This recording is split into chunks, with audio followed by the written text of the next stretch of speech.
Good morning. Sa ngayon ay nandito naman ako sa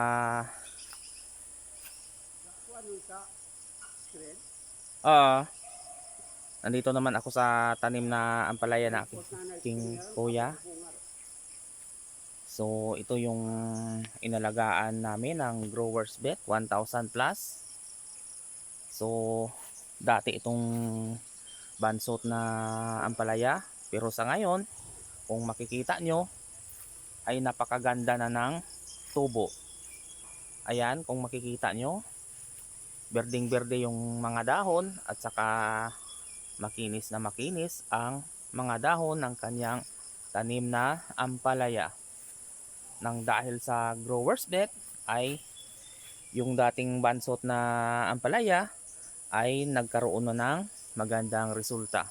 So ayan guys, bali na mumulaklak na yung mga tanim na ampalaya na aking kuya. So yung hihintayin na lang namin ay magkaroon po ito ng mga bunga. Nang dahil sa growers bet ay nagkaroon ng pag-asa. Dahil ito ay mga bansot dati, parang hindi na mapakinabangan.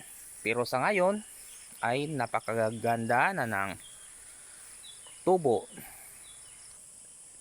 So ito siya sa bandang itaas.